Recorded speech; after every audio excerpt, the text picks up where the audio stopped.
I really want to hit things. I've been playing this game, and now I really want to destroy things. I want to put my hand through a wall.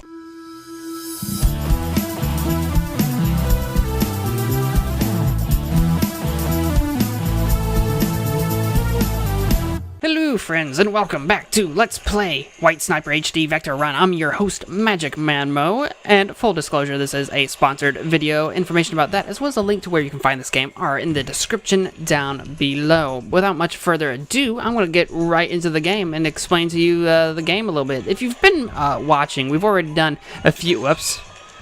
I just held the button too long.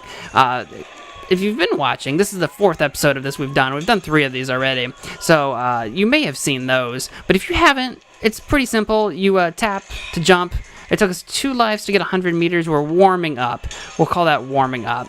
But basically, we have 45 lives to get like to 25,000 meters, which it sounds like a lot of lives, and that doesn't sound like it'd be very hard to do. But obviously, it's been we've done 3 episodes and haven't. Whoopsie, that was super weird. I don't know if you picked up on that, but that was super weird. Obviously, I haven't accomplished it yet. Occasionally, some woman comes in and gives us a compliment that I don't pay attention to. I don't like her. Now I think she's condescending.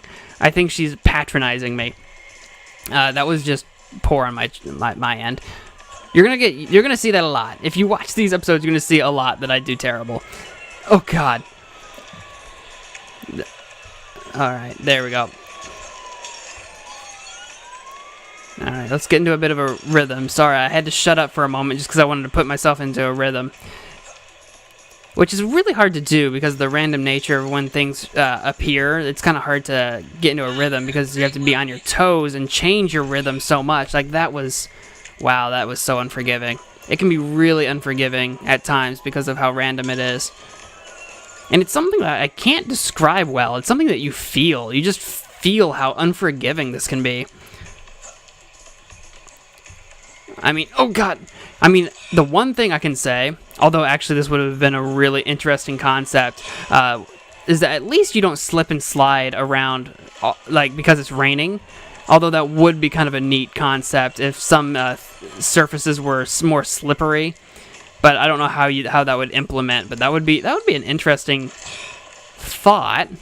Okay, the good news is while we aren't doing great, we are definitely getting closer to 1,000 meters than we have in the past. In the past episodes, we've done just terribly. All right. I was trying to think of more games that are difficult. Last episode, we were talking about difficult games. And, oh, I'm so happy I didn't overjump that. So happy. Oh! And I hate it when I do that. I hold down the jump, like all the way through the jump for some reason, hoping that's going to help. But it only helps for so long. And then I end up doing a short little hop after I land because I'm still holding... Okay, I'm furious. I'm legit furious right now. That took way too long to get to 1,000 meters. I was complimenting myself. All right, where were we? I was in mid-conversation, and I'm just gonna restart. I feel like I'm just gonna restart that too. If you can't get off to a good start, like, why bother, right? Like, there's no reason to waste that life on a 15-meter run.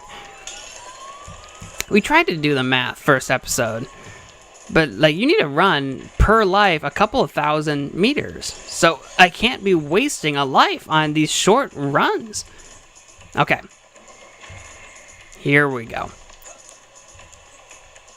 I was trying to think of other difficult games, and I'm really struggling because the more I think about it, the less that or at least the more I've realized that I don't play uber difficult games. Oh my gosh, there was an actual helicopter. I've never seen a helicopter before, and it was only like 200 meters in. I wonder what it was going to do. I wonder if it was going to do anything at all, but I wonder what it would do. I don't know if it's going to shake things up, do something different, do something weird, do something crazy. I won't find out. unless we see it again. But yeah, I realize I don't play a lot of games that are, in my mind, really difficult. Oh my gosh, I knew I wasn't going to make that as soon as I jumped. I was like, I can't make that. Although, the more I thought about it, so I was thinking about how, when you hit a certain point, how the screen kind of the screen doesn't flash so much as, like, everything's black, and then it gets light, because, like, the lightning makes it light or whatever. But it reminded me that a lot of games that I thought were difficult when I was younger, were difficult because of the limitations of the technology that I had. So the TV that I used to have to play video games on, this old Magnavox, rounded front, fat back, like just old TV, right? That I used to play video games on. I don't know what the settings were. Wow, I hate it when I jump over entire buildings. I don't know what the settings were like, but it was very dark. Like, the brightness was very, very dim. So a lot of games that I thought were difficult because I couldn't see. There's a huge aspect of difficulty when you can't see what you're doing. It reminded me of Jak and Daxter 2. Right toward the end, even, actually. For a long time, I couldn't beat Jak and Daxter 2 because there's some inside levels with turrets or something. I'm pretty sure they were turrets. That were just impossible to see because on my TV screen, there was nothing I could do to make the game lighter, to make it playable. So, like, that game's ending was literally unplayable. But see, the thing is that I didn't know it had anything to do with the TV brightness. I just thought all video games were just dark. And I didn't understand why that was. I mean, eventually when I'd, like, go to friends' houses and, like, games they had weren't that dark, I started to pick up on the fact, obviously, that my TV was different than other people's TVs, but that was something that always stuck with me, that my TV made video games so much more difficult, which I thought was interesting. We had that TV for a long time, long past its lifespan was supposed to be, by the way. Like, people were using, like, HDMI cables for HD TVs and all that stuff, and we were still using this RCA cabled Magnavox, and I bet RCA was cutting edge when that darn thing came out. It felt like it. I remember trying to play Metal Gear Solid 5 on the PlayStation 3. Yeah, that's how long we had this Magnavox. And playing it online, some of those maps and the shadows and stuff, because it's like a stealth game, right? Like, you hide in shadows and do some stuff. Some of those shadows made the game just impossible. Like, I could not see anything. I played all of Metal Gear Solid 5 with the exception of the couple levels that are pretty bright, the entire thing with night vision mode on, using the battery on my I don't remember what it was called, like the little wearable technology thing that you wore in that game. I played through the entire thing in a night vision mode, and when my battery ran out, just kind of tried to struggle through it long enough for my battery to recharge. That's how dark my screen was, that I had to play that entire game with night vision mode on. Which, actually, now that I think about it, oh, darn it, I thought I could jump over that platform, but no, there's too big of a jump after it. Another game of mine that was a huge favorite of mine was the Conflict series, Conflict Desert Storm, and Conflict Desert Storm 2, Conflict Global Terror. I never played Conflict Vietnam, although I now own it years after the fact. Like, it was on the PlayStation 2, and I recently, in the grand scheme of things, I actually got it a while ago, still haven't had the chance to pick it up and play it. Only recently got hold of that game. But other than that, the Conflict series, huge favorite series of mine. Those games I often played with night vision mode on all the time, like night vision goggles all the time. It's optional. You're not supposed to wear them all the time. You know, it's not like Splinter Cell or something. It's just, actually, maybe you're not supposed to wear it all the time in Splinter Cell either. Whatever happened to Splinter Cell? Do they still make games? I don't actually know. I've only ever played one Splinter Cell game. I don't remember which one it was, but it was really dark too, so we didn't keep buying it. I think you're starting to see a trend here where all my games involve darkness and stuff. But the Conflict series, especially Global Terror, was a very dark game. Always wearing night vision goggles when I could. Any of you have a similar experience? I'm actually quite curious. These are the times where I could like reach into the future, right, through these episodes to try to talk to you guys directly. That if you're watching this right now, if I could just actually speak to you one-on-one, that would be wonderful, because I'm really curious, and I won't be able to ask you until someone says something in the comment. I hate those jumps. I really do. Those jumps need to be shorter. No jumps should be that long, because the precision that you need to have to jump is just unreasonable. Anyway, see, like, that's why, because you can just punch me in the throat. Just do it. Just punch me in the throat. What was I talking about? Oh yeah, I wish I could talk to you guys one-on-one, because while I'm fine with answering in the comments and stuff, I just wish I could talk to people sometimes. Alright, we got 26 more lives. We're doing pretty well. I think this is the best we've ever done. We have had a really bad streak all of a sudden. Okay, that was really ridiculous. I'm running out of vocabulary words for how oh god, I just had to hold my... I almost punched my desk. I almost did. I came very close. I had to pull back my hand. I wish you guys could see how... Oh god, okay, now I actually did punch my desk a little bit. I really want to hit things. I've been playing this game, and now I really want to destroy things. I want to put my hand through a wall. Okay. There we go. Oh, please.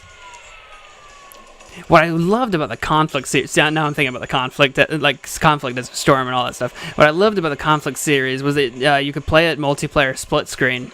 And it's co-op, not like kill each other, like actually help each other co-op. I loved it. Split screen. It was actually one of the few games, right, I actually played with my dad growing up.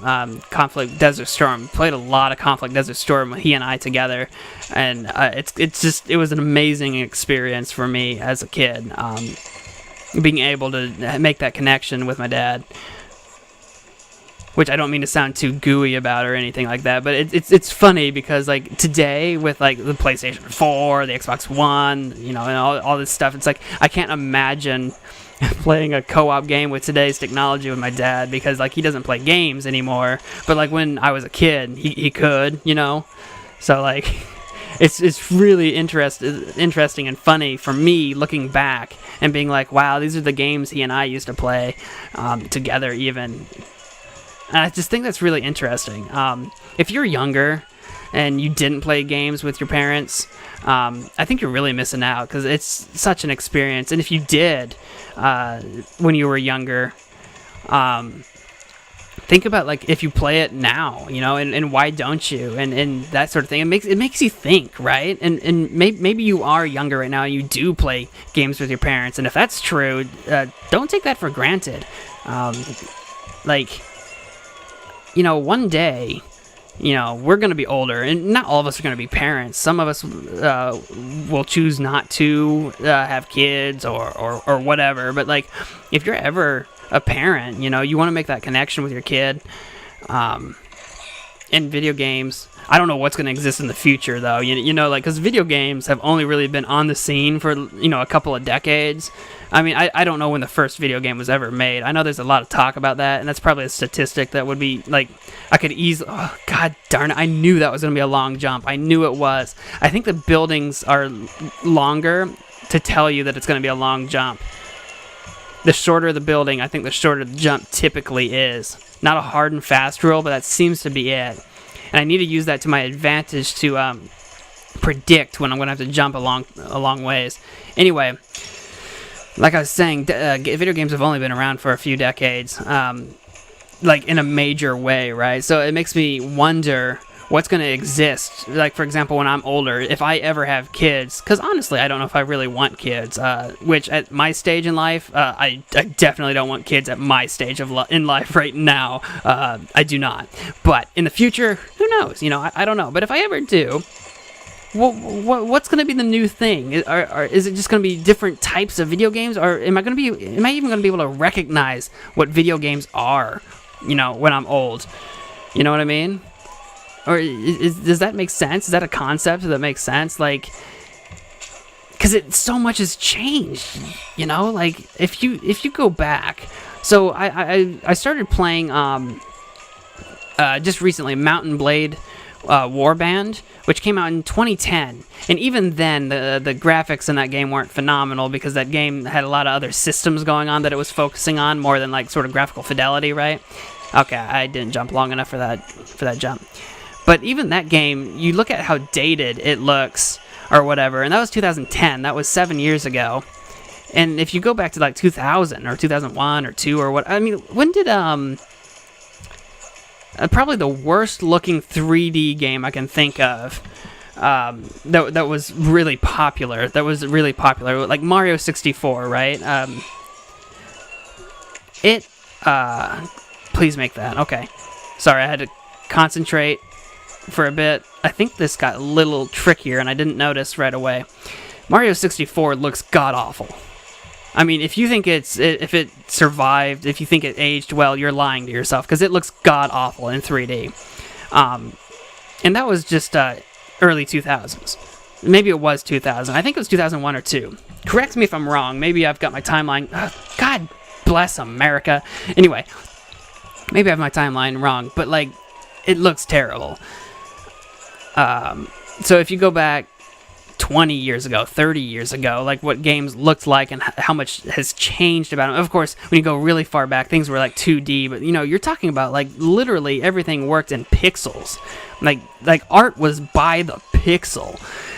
And it just makes me wonder that if you jump forward, I don't mean like in the near future, what if you jump forward 30, 50 years? Like what are we going to be playing? I know VR is coming out, right? What the heck? What on earth is that going to look like? I don't know. I can't begin to imagine. Darn it. The good news is we have 5 more lives, and we have crushed our previous record, which I'm happy about because we did awful last episode in terms of breaking our record. I think we could have broke it a little bit. I accidentally restarted on my last life. So I think we could have beat our record, but we weren't going to beat it by much. We're crushing it. And, oh, that was awkward. That was super awkward. I think, as long as I don't screw up too bad, are going to actually break 5,000 meters, which is another trophy, actually. Unfortunately, it's not close. I mean, it's a fifth. It's a fifth of the way to our 25,000 meter goal. But a fifth is still a long ways away. Oh, God, please. Oh, I tapped. Oh, I tapped too late. All right, we're almost at 5,000, and here it is. It's almost there. It's a little ways. Here we go. Got it. And we got some lame positivity from, what did we say? Oh, I forgot I had to jump over that. That was cheap. What did we call her? Marsha or something? I don't remember what we said her name was. Like episode 1, we named that lady, and okay, my brain got confused. I thought I had to jump over that. I've never had to jump over that before, and my brain's like, jump as high as you can. So that's what I did. Alright, well, that's going to do it for this episode. We beat our record at 5,122 meters. I am going to play this one more time and try to beat even that. See if we can't get to at least 10,000 meters. See if we can double this. That's probably unreasonable, but we're going to try. If you enjoyed this episode, feel free to like, comment, subscribe, share with your friends, all that good stuff. If you're interested in this game, a link to it is in the description down below. But whatever you do, I want to thank you all so much for watching, and I'll see you on the next episode of MagicManMo. Bye!